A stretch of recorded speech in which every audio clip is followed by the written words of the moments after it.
The western part of Uganda is one beautiful wonderland. There are golden grasslands. They are grazed by the graceful Ankole cattle. Green tea estates in temperate climates.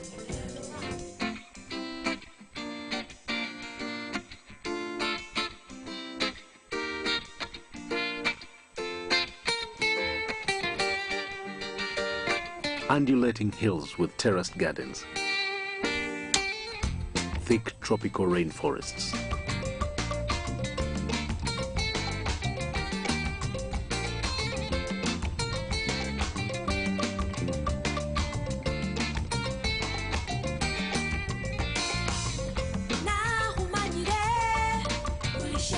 And a snow-peaked mountain, the Rwenzoris.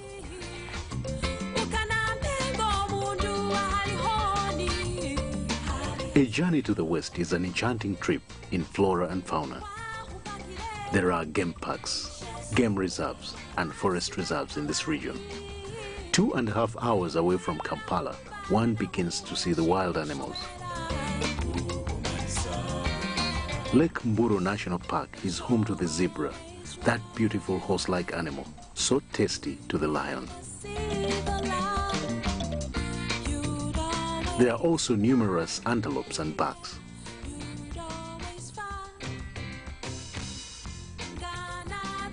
Going more southwestwards, one will end up in the Mgahinga Mountain Gorilla National Park. And here you will climb the Mgahinga mountain ranges, which will be a delightful physical exercise and a walk through varieties of beautiful plants growing in a very cool environment. But the biggest trophy here is the mountain gorilla. Many visitors here come to track the rare mountain gorilla, which is found only in this part of the world. Veering northwestwards is Bwindi impenetrable rainforest, another habitat of a few remaining mountain gorillas. It is a totally different experience here.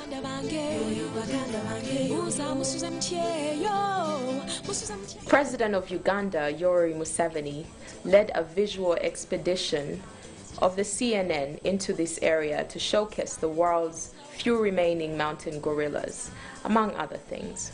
This placed the world's attention on the Bwindi impenetrable rainforest and exposed another side of Uganda to the rest of the world. Gorilla trackers have called this a very unforgettable experience.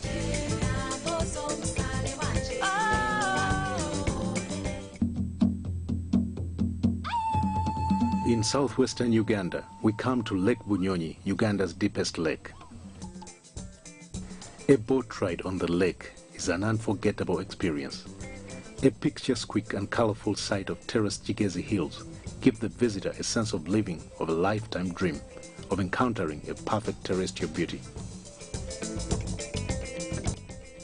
Bird watching on the shores of the lake is a bonus for the visitor. Going on more northern, one passes through villages choreographed with banana plantations and long-horned cattle.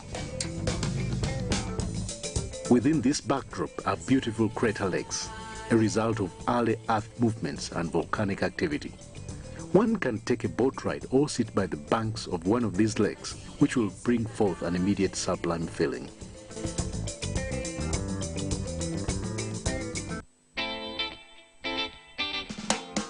One other water mass here is the Lake Katwe, a salt excavation site that dates back thousands of years. It is evidence of a great salt industry and trade that stretched all over the entire Interlacustrine region.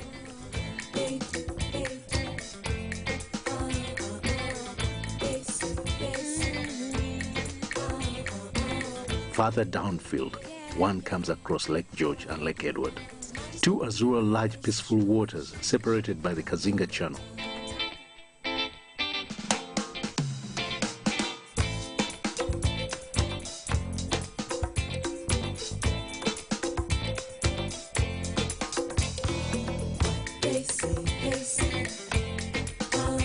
Here one can go fishing on a canoe, which is the main occupation of the people who live around the lakes.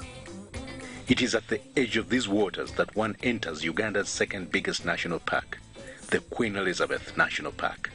Once inside the park, the huge array of animal species will parade before you in their natural casts, some stopping to stare at the intruder with curiosity.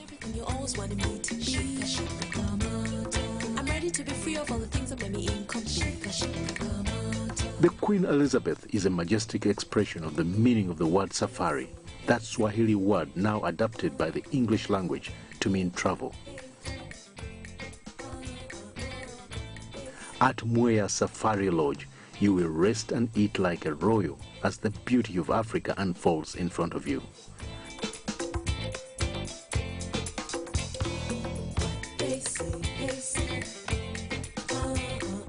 Going on more and westward, you'll cross the equator once again and face the Rwenzori mountain ranges.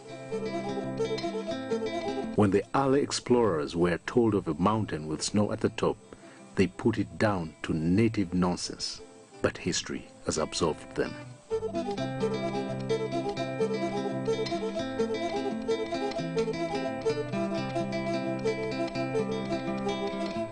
Thousands of mountain climbers have made their way to the Margarita Peak, where it is always snow, as in the polar regions of the world.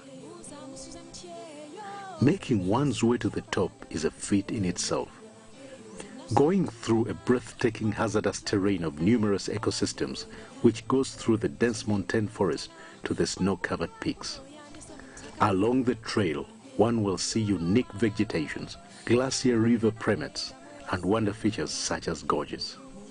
It is like a summary of the earth here, and this is what has attracted famous people to the Rwenzoris. One of them, the Italian Duke of Abruzzi, took photographs in 1906 and wrote a book that was to make the Rwenzoris world famous. But the Rwenzoris did not have to be announced to be famous, because it is the third tallest mountain in Africa. At its foothills is a vast expanse of natural rainforest, complete with chimpanzees, monkeys and baboons.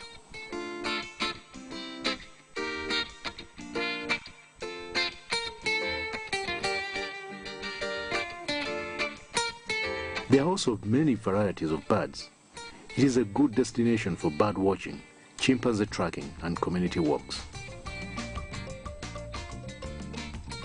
Still in the west, one can go on to reach the Semliki River, a meandering wonder.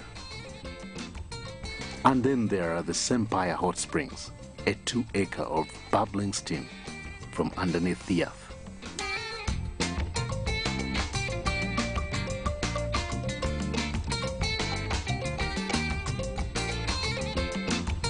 People come here from near and far to bathe in the healing steam of the hot springs.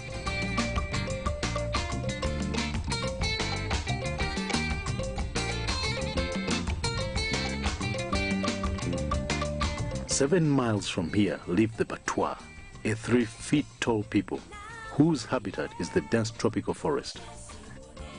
They are a subject of great interest to anthropologists, conservationists, and human rights organizations, because their pre-industrial way of life is being besieged by modernity. The West is also the mother of Uganda's kingdom culture. One time these kingdoms were one large empire known as Kitara, which split into 5 kingdoms, modern Uganda. Bunyoro, Buganda, Busoga, Toro, and Ankole. The earlier 4 are active, while the last one is in abeyance. It was at the courts of these monarchs that the politicking that was to make modern Uganda took place. Here, people like Speke, Stanley, Lugard met the Kabaka of Uganda to persuade him to accept the overlordship of the British Empire, while Emini Pasha and Sir Samuel Baker tried unsuccessfully to wrest power from the Omukama of Nyoro. There are important monuments left in their wake to remind of the history of that time. 2 particularly dominant figures of the time, Mutesa and Kabalega, are found in all history books written about Uganda in the 19th century. The former for inviting the white man into the country, and the latter for fighting him. Their tombs are now important tourist attractions and destinations in Uganda. Kabalega is interned at Mparo, while Kasubi Tombs, where Mutesa was buried, is listed among the UNESCO's World Heritage Sites. Uganda's heritage does not only lie in architectural relics and regalia of former monarchs. It is to be found in nature as well. In the heart of Uganda's central region at Mubende Hill, one finds a tree of vintage presence that is linked to an influential priestess known as Nakaima, who is presumed to have lived around the 16th century. The tree itself dates back to earlier times.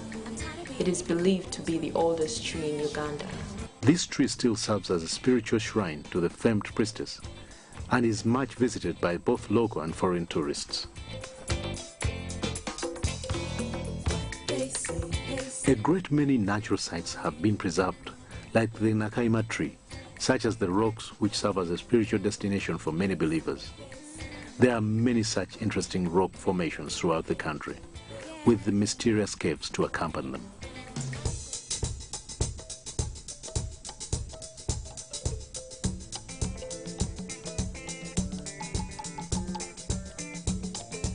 On the rocks and trees you add the waterfalls, a myriad of them in maritime Uganda. Take the Sezibwa Falls, 45 minutes drive from Kampala.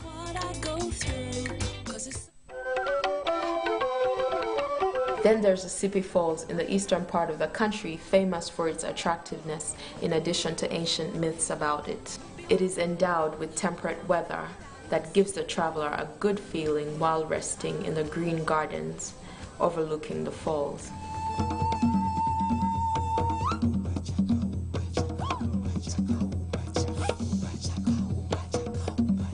At Bigobya Mugenyi in southern central Uganda, the excavated remains of the powerful Chwezi dynasty, believed to have come from the Ethiopian highlands, are found.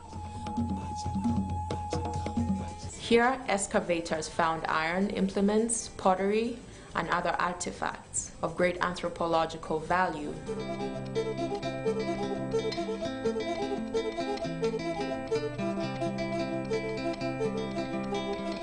The recent history is also marked by the impact of Arabs and Europeans. These visitors, who first traded in slaves, guns, and trinkets, left more of an enduring mark on the land and the people of East Africa. They also brought with them different religions. The Arabs brought Islam as a new way of worship.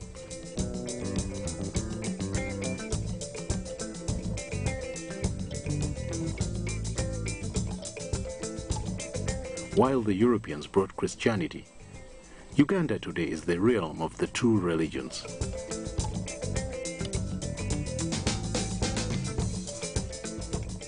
At Namugongo, there are Muslim, Protestant, and Catholic shrines to commemorate the famous Uganda martyrs. These people were martyred by Mwanga, a Buganda monarch, who was against the foreign influence on his subjects as brought along by the new religions. He ordered them to denounce their faith at the pain of death.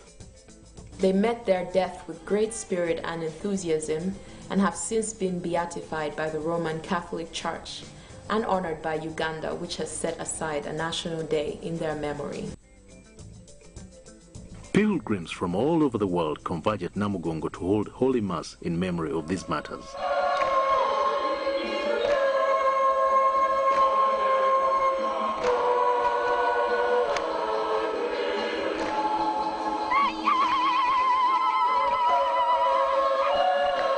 A martyr's trail has been established tracing their journey to Namugongo, where they met their death. It brings glimpses of spiritual Uganda to the travelers.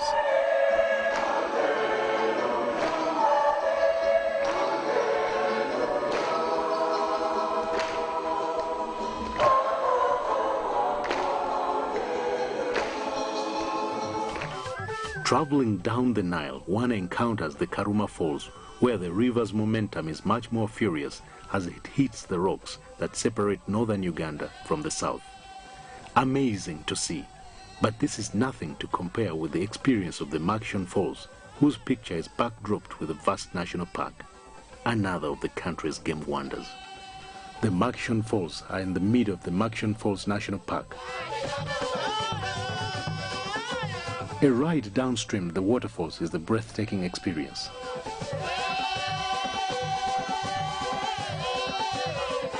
A real parade of the crocodiles, elephants, buffaloes along the banks of the river, welcoming the visitor to their habitat with a lot of curiosity.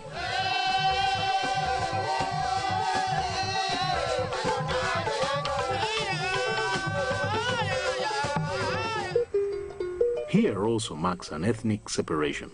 The people of the north are Nilotics who migrated from Sudan and southern Egypt.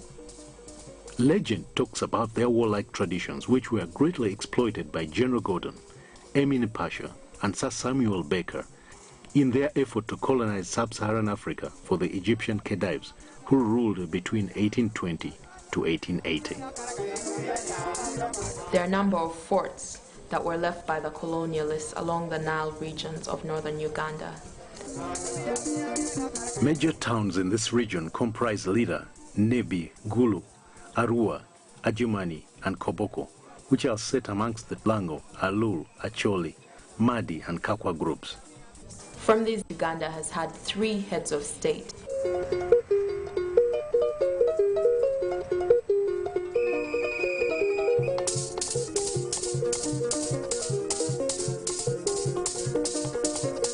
The north is a very religious area with Christianity dominating religions, here followed by Islam.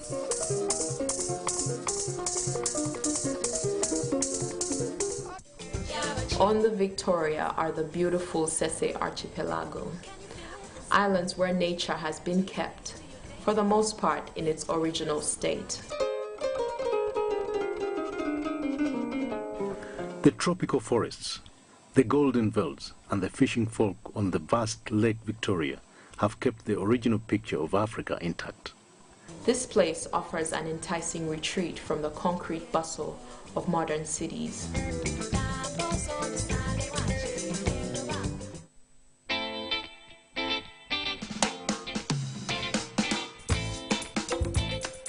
At Ngamba Island, one of the islands of the Sese Archipelago, a chimpanzee sanctuary was established. Here, a visitor can closely watch these friendly and playful primates in this exciting environment.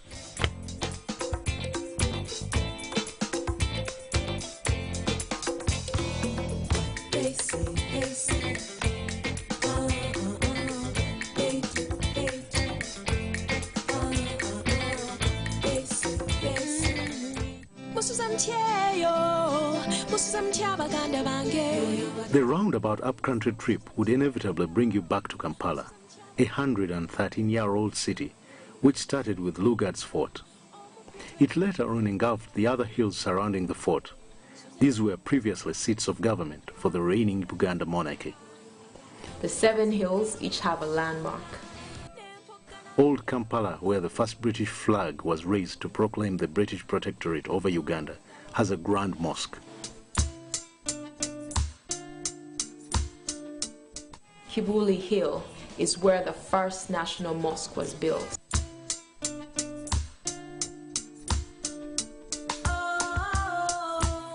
Namirembe Hill is where you find the seat of the Anglican Church in Uganda. Rubaga Hill, which was the Kabaka's palace at the visit of Lugard, now holds a Roman Catholic cathedral.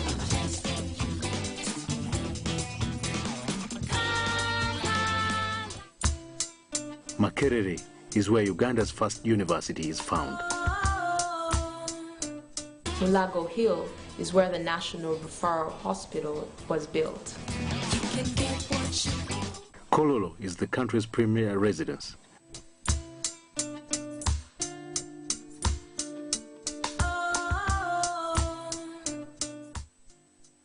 And while Nakasero is where the State House is and most of the government offices.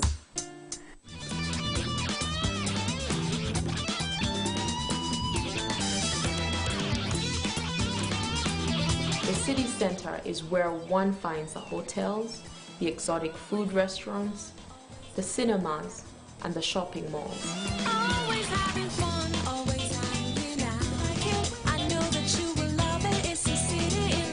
The National Theatre, an important cultural point, is located right in the center of Kampala, next to the Parliament of Uganda.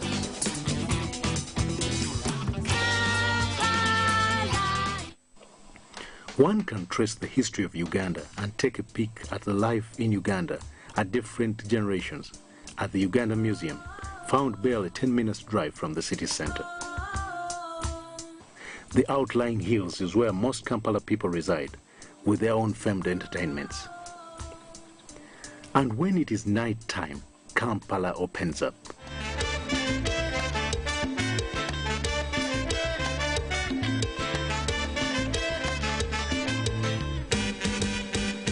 Kampala by night is a different spectacle from what one sees during the day. That is when all the different backgrounds fuse into the fun that is commonly Ugandan. This cheerful spirit was unknown 21 years ago. The country was then a melancholic place to be, and bad governance reigned throughout the land. There was no security of anything, and the economy had gone to the dogs. A protracted people's struggle, led by Yoweri Museveni, the incumbent president, restored sanity into the country.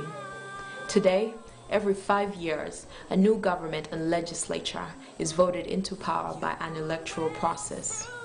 This stability has foreseen investor confidence and an awakening of Uganda's economy from a dark limbo.